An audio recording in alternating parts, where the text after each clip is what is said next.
Hi, എന്താലേ മഴ car പിടിച്ചിട്ടാ വരുന്നേ. Time sharp 11:05 on the clock. ഗപ്പ് ഷാപ്പിൽ ഞാൻ ദിവ്യ. ഗോലിയാറിലും സിംഹത്തിന്റെ മടയിലും അല്ലെങ്കിൽ ഒരു പിടി മണ്ണുമായിട്ട് എത്തിയില്ലെങ്കിലും പുലിയുടെ മടയിലെങ്കിലും പോയിട്ട് എന്തെങ്കിലും പഠിച്ചു വെക്കരുത്. ഒരു മീഡിയം. അതെ, ഈ മോഹൻലാലിനൊക്കെ എങ്ങനെ ഈ ലെഫ്റ്റനന്റ് ജനറൽ പദവി കിട്ടിയത്? എന്റെ ദിനേശ, നീ ലീവില് വരുന്നെങ്കിൽ തോന്നിരിക്കാൻ തൊട്ട് നാള് കുറയായി. ഓന്റെ സംശയം തീർത്തു കൊടുക്കും. പോരേടാ. അതെ, പട്ടാളത്തിലൊരു ഓപ്ഷൻ ഉണ്ട്, ടെറിറ്റോറിയൽ ആർമി എന്ന് പറയും. ഈ എമർജൻസി ഘട്ടങ്ങൾക്ക് ഉപയോഗിക്കാനാണ്. അതായത് പൊതുജനവും പട്ടാളവുമായി കൂടുതൽ അടുക്കുവാനും പട്ടാളത്തിലേക്ക് കൂടുതൽ ആളുകളെ ആകർഷിക്കുവാനും പിന്നെ പട്ടാളക്കാർക്കൊരു ഊർജ്ജം ലഭിക്കുവാനും വേണ്ടി ചില സെലിബ്രിറ്റികളെ ഈ ടെറിറ്റോറിയൽ ആർമിയിലേക്ക് എടുക്കാറുണ്ട്. ഒരു വാളണ്ടറി സർവീസ് അത്ര. അപ്പൊ ഈ മോഹൻലാലും ധോണിക്ക് വെക്കും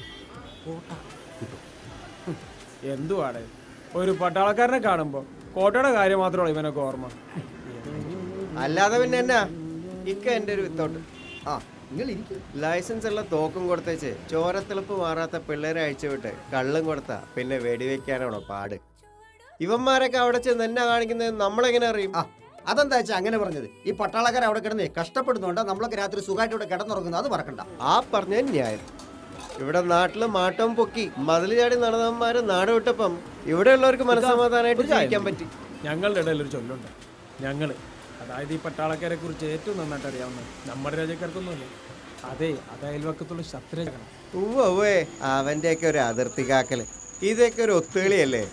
ഈ വെടിയേറ്റ് വീഴുന്ന പാവങ്ങളൊക്കെ ആതങ്കവാദികളാണെന്ന് ആര് കണ്ട്?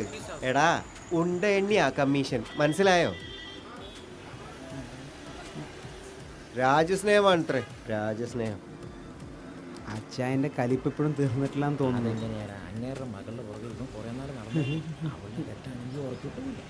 അച്ചായ, അച്ചായോ, ഇവനിപ്പോ എങ്ങോട്ടോ ഓടുന്നു. ആ പോലെ അച്ചായ, അച്ചായനോട് പറയണ്ടെന്ന് കരുതിയാ. പക്ഷെ അച്ചായൻ ഇത്രയും പറഞ്ഞ സ്ഥിതിക്ക് എന്നോടുള്ള കലിപ്പിന് പട്ടാളക്കാരെ മൊത്തം ചീത്ത വിളിച്ചല്ലേ. അതുകൊണ്ടേ ഇനി പറയാതെ ചെയ്താ ഒരു ത്രില്ലില്ല. എന്നതാ ഇത്ര പറയാൻ?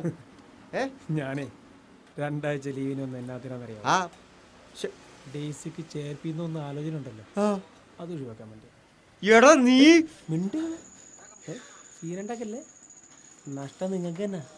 അച്ഛാ, ഇന്ന് രാത്രി ഞാനും ഡേസിയും കൂടി നാട് വിടുവോ? അതിനി അച്ഛൻ എങ്ങനെ തടയിടാൻ നോക്കിയാൽ പണ്ട് മാട്ടയം പൊക്കി മതിലും ചാടി നടന്ന ദിനേശനല്ല ഈ ഹവൽദാർ ദിനേശൻ.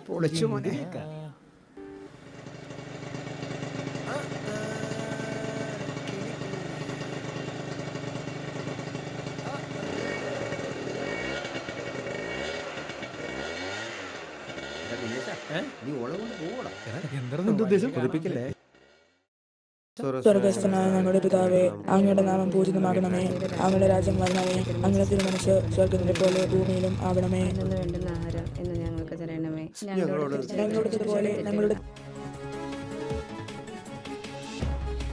ഗോവധ നിരോധനത്തെ ചൊല്ലി രാഷ്ട്രീയ വിവാദം. നിരോധനത്തെ പിന്തുണച്ച ദിഗ്വിജയ് സിംഗിനെ വെല്ലുവിളിച്ച് കേന്ദ്ര കൃഷി സഹമന്ത്രി. കേരളത്തിൽ നിരോധിക്കാൻ മന്ത്രി. നിലപാട് പറയാതെ ബിജെപി കേരള ഘടകം. വേണ്ട, ഞാൻ പിന്നെ തിന്നോളാം. ഇതവൻ തന്നെ, ഇവളെ മതില് ചാടിപ്പിക്കാനുള്ള അവന്റെ ഒടുക്കത്തെ വിളിയാണ്. നോക്കണ്ടേ, നടക്കില്ല. ഞാനുള്ളോടത്തോളം കാലം നടക്കില്ല. ഇവിടെ ഉണ്ടായിരുന്നല്ലോ അത്. ഇയാൾക്ക് എന്താ ഭ്രാന്ത് പിടിച്ചോ? ഭ്രാന്ത് എനിക്കല്ലടി, നിന്റെ മോൾക്ക് പ്രേമഭ്രാന്ത്. എന്തൊരു മനുഷ്യനത്. ഇത് ഞാൻ ഉറക്കോ ഇല്ലേ? വന്ന് കിടന്ന് ഉറങ്ങാൻ നോക്കും മനുഷ്യ. നീ കയറി കിടന്ന് ഉറങ്ങ. എനിക്കിവിടെ കുറച്ച് പണിയുണ്ട്. എടി, ഞാൻ പറയണത് മനസ്സിലാക്ക. നീ, ഞാൻ വീട്ടിൽ പറഞ്ഞിട്ടൊന്നുമില്ല. പപ്പ അറിഞ്ഞ വലിയ പ്രശ്നമാവും. ഞാൻ ചെയ്യുന്ന തെറ്റാണെന്ന് എനിക്കറിയാം, പക്ഷെ എനിക്ക് വേറെ വഴിയില്ല. എന്റെ കർത്താവേ,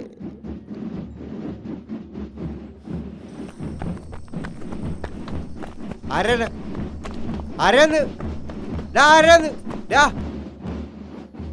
ആരാ ഇവിടെ? ആരാന്ന് ആരാ ഉള്ളു?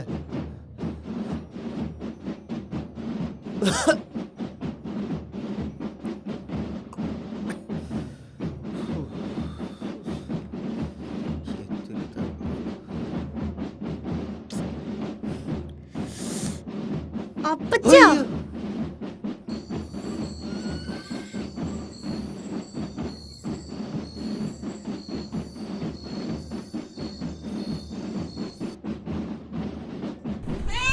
അയ്യോ ഓ പൂച്ച പുലിയെന്ന് വിചാരിച്ചു.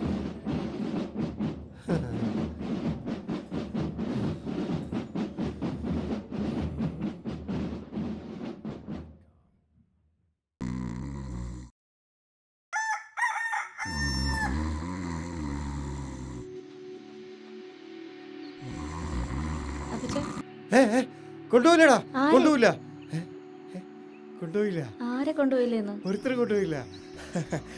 ഇന്ന് ക്ലബ് FM സ്റ്റാർ ജാമിൽ ഇന്ത്യയിൽ ഏറ്റവും കൂടുതൽ ബഹുമാനിക്കപ്പെടേണ്ട ഒരു വിഭാഗത്തിന്റെ പ്രതിനിധിയാണ്. സ്നേഹം സമ്മാനിച്ച കലാകാരന്റെ പേര്, സംവിധായകന്റെ പേര് മേജർ രവി. ഹായ് സർ, സ്വാഗതം ക്ലബ് FM സ്റ്റാർ ജാമിലേക്ക്. Thank you so much.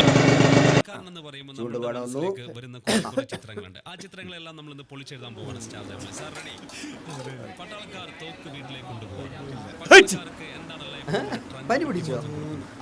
എനിക്ക് പനിയൊന്നുമില്ല, പക്ഷെ പനിയുടെ പലർക്കും പിടിക്കാൻ ചാൻസ് ഉണ്ട്. ഒരു ചുക്കാപ്പി കിട്ടുമോ? ക്യാമ്പുകളിൽ പട്ടാളക്കാരെ ഉപയോഗിക്കുന്നത് റേഡിയോ ആണോ TV ആണോ? ഒരു പട്ടാളക്കാരന് എത്ര ഡ്രസ് ഉണ്ടാവും? ഇപ്പൊ മനസ്സിലായല്ലോ, എല്ലാവർക്കും അവരവരുടെ ജോലി തന്നെ പ്രധാനം. അതാരും കളങ്കപ്പെടുത്താൻ ശ്രമിക്കാറില്ല അച്ഛാ. ഒരച്ഛൻ്റെ ഡ്യൂട്ടിയിൽ ഇന്നലെ അച്ഛൻ ചെയ്തു. ഉറക്കം ഉളച്ച ഈ തണുപ്പ് കൊണ്ട് BP കൂട്ടി വീട്ടുകാരെ കൊണ്ട് വരുമെന്ന് പറയിപ്പിച്ച എന്നാത്തിന് വേണ്ടിയാ? എല്ലാം സ്വന്തം എന്ന് കരുതി വളർത്തി വലുതാക്കി മുതൽ കളവ് വാരിക്കാൻ വേണ്ടി. അത് തന്നെയല്ല അച്ഛാ ഞങ്ങൾ പട്ടാളക്കാരും ചെയ്യുന്നത്.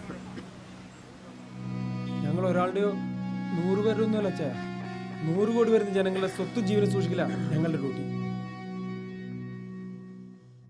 അച്ഛാ നമ്മളിപ്പോൾ സംസാരിച്ചുകൊണ്ടിരിക്കുന്നില്ലേ, അപ്പോൾ അവിടെ 2-3 അറ്റാക്ക് നടന്നിട്ടുണ്ടാവും. ഏത് നിമിഷവും വരാവുന്ന ഒരു കോൾ ബാക്ക് പ്രതീക്ഷ ഉണ്ടാകും. ഞങ്ങളുടെ ലീവ് പോയി ഈ മരിക്കാൻ സ്വയം ഒരുക്കുന്ന മനസ്സുണ്ടല്ലോ, അത് ലോകത്ത് മറ്റാർക്കും ഉണ്ടാവില്ല. അതൊരു പട്ടാളക്കാരന് മാത്രമേ ഉണ്ടാവൂ. അത് മനസ്സിലാക്കി വന്നിച്ചില്ലെങ്കിൽ നിന്ദിക്കരുത്. അപ്പൊ എന്തായാലും ഇപ്പോ നമ്മളെ കേട്ടുകൊണ്ടിരിക്കുന്ന എല്ലാവർക്കും, ഇന്ത്യയിലെ എല്ലാ പട്ടാളക്കാർക്കും വേണ്ടി സാറിന് എന്താണ് പറയാനുള്ളത്? എല്ലാ പട്ടാളക്കാർക്കും വേണ്ടിയിട്ട് എനിക്ക് ഒന്ന് മാത്രമേ പറയാനുള്ളൂ. നിങ്ങൾ അവനെ റെസ്പെക്ട് ചെയ്യുന്നില്ലെങ്കിലും അവഹേളിക്കാതിരിക്കും. Super sir, super. ഒരു ബിഗ് സല്യൂട്ട് ആണ് ഇപ്പോ ഈ ദിവസം ഞാൻ അദ്ദേഹത്തിന് സമ്മാനിക്കുന്നത്. ഒപ്പം ടൺ കണക്കിന് ഫണ്ട്. സാറിന്റെ യുക്തിയിലൊന്ന് പറയൂ, കേൾക്കട്ടെ എല്ലാവരും. ടൺ കണക്കിന് ഫണ്ട്